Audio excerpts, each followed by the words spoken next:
Jared Polin, FroKnowsPhoto.com, and today we are on the search for the world's largest fire hydrant, and I think we may have found it. That's right.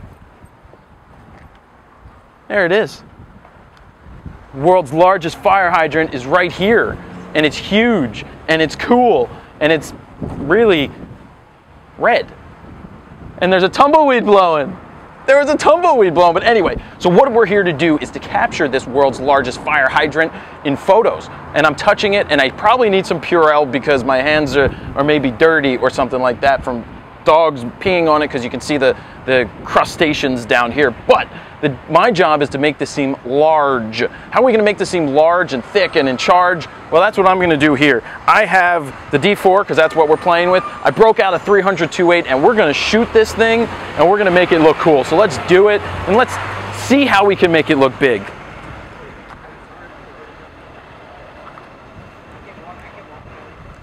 Let's get these settings. Oh yeah, that's a huge fire hydrant. Let's see.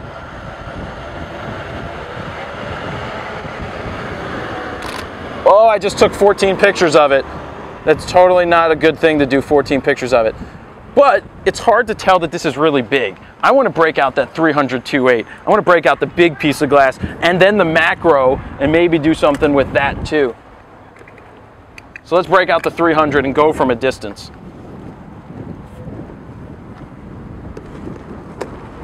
Yeah, I think this is how we're going to make this thing look big. Let's see. Oh yeah, fill in the frame with the biggest, largest fire hydrant in the world. Oh yeah, let's take a look at that. Ooh yeah. Fire hydrant, huge. I want to take a little step back. I'm actually going to drop my ISO even more just to make this better. Switch into manual.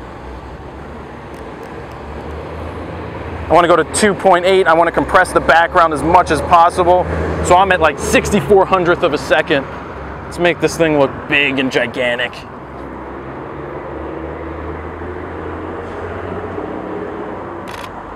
Yeah, try not to take too many pictures.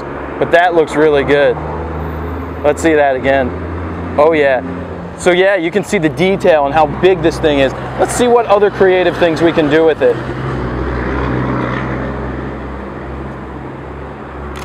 Just something like that. Let's see how close we can get to this and get some detail going. And then I'll break out the macro. Let's see what we got here. Oh, there's a big lock on it.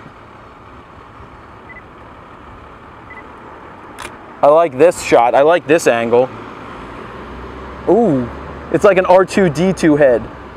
But I want to get more in focus, so I'm going to bump my aperture up higher to 5.6 and in turn drop my shutter speed.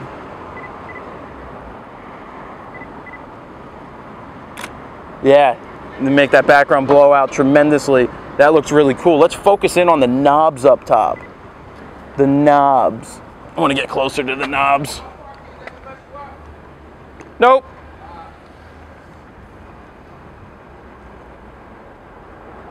Ooh, yeah, look at this. Take a step back. Look at the color of how the yeah. I need to change my exposure because the light changed. But look at the color on this the rust. Beautiful. Look how sharp that is. You can see how metalled and worked it was. The details on this are what are really interesting. I'm just seeing it here, and you know, so we got some tight shots like this. Let's get some tighter shots with the macro lens so we can see what's going to happen with that. That's what happens when you have 7 lenses in your bag. You get to pick and choose from a lot of different ones. Here we go. Lock this up, turn this. Let's get this macro lens to find some details, and then I'll try to show the world's largest fire hydrant getting bigger and bigger and bigger and bigger. Boom. Let's find some of these details, because there's some writing on here original something it says.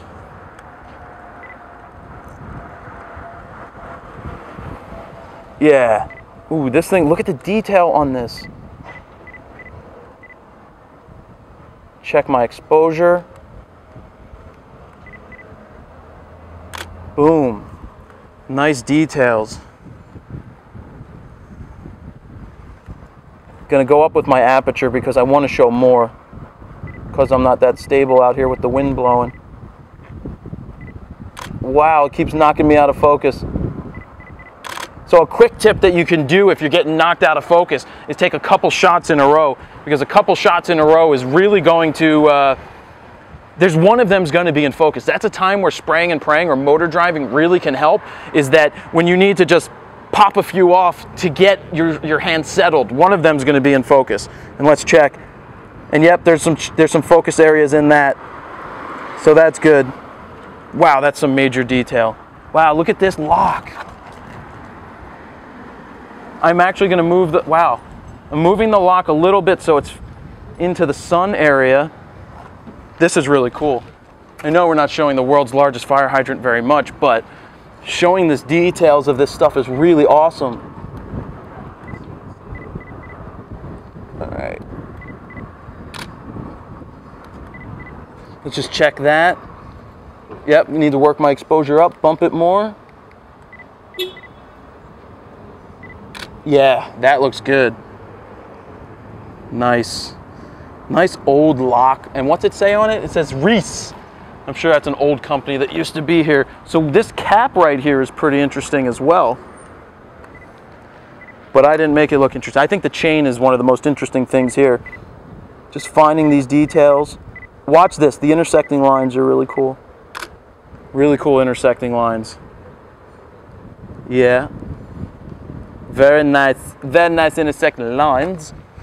And just old and, oh, there's a cool shot I wanted to try from up top. I don't know if I can make it work with this. Oh, cool. I wish it was a little bit taller.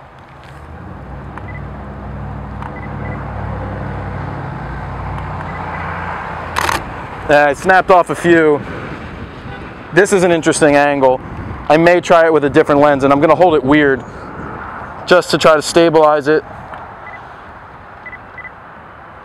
Bump my aperture up higher.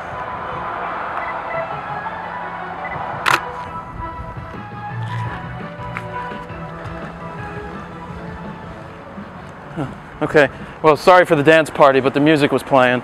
So yeah, let's do a quick switch of lenses, and that's what I'm doing.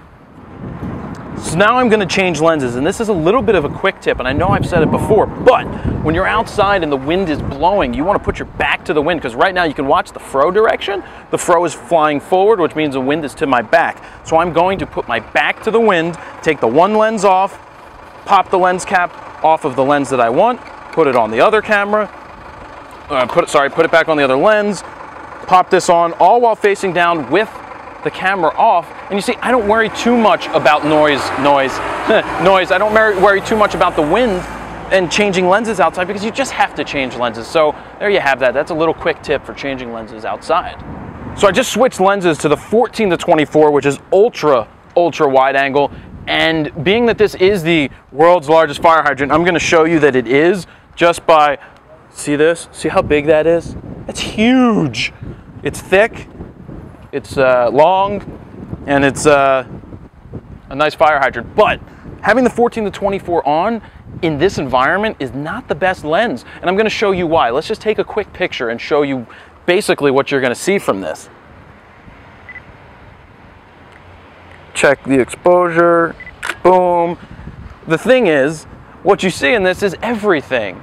And that's not a good thing, that I see each and every car and every single detail of it, because I'm not able to blow the background out this wide. Unless I got really close to what I'm shooting like this. I'll show you. Let's blow the background out.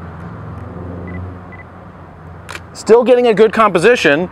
I blew the background out, but it doesn't show a lot of thickness in this fire hydrant, and you still see all the distractions in the back. So that's why I used the 300 2.8, and now I'm just going to switch to the 70 to 200, and then we're going to wrap it up from there and go back in and see what we have. But the details are what you should be looking for. There are some amazing details here, and it is very difficult to show the difference in size and thickness from one fire hydrant to the next, unless you actually have two next to each other, or you have something like a girl walking by with a dog, which I haven't seen one come by in a little bit, but if they do, we'll put it next to here for size comparison. So now I'm switching to the 70 to 200, and then we're wrapping it up.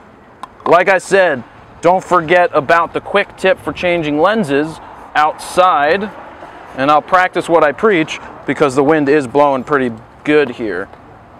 Take that off, keep the camera down, keep the lenses away.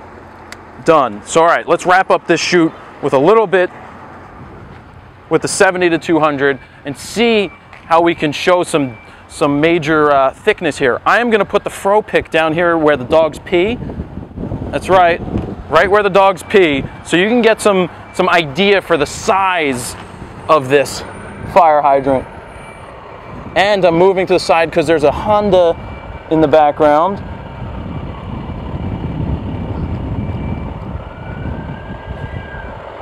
And you can see that right there. Look at the fire hydrant. Look at the hair pick. That's right, fire hydrant and hair pick.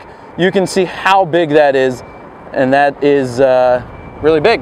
So let's find some details and then move on from here. I love the top-down shot, and this won't work because this lens won't close focus close enough to the fire hydrant. And I wish I could see some more of this writing, but let's try to get some of these nuts.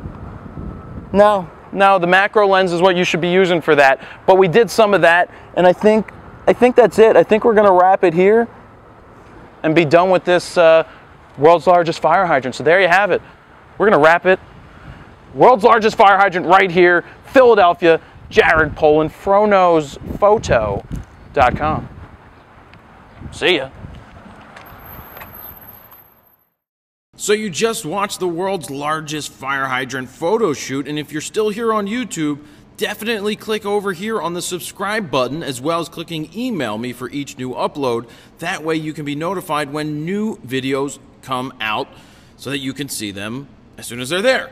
Also, don't forget to sign up for the FroKnows Photo email list. You will get a free guide to capturing motion in low light, as well as a 60-minute long video on flash photography in the studio that Adam and I created. And beyond that, you get these special emails that come to you first with special information before it gets released to everybody else on the blog 2 weeks, 3 weeks, 4 weeks later, or maybe even not at all. So again, thank you for watching, and please sign up.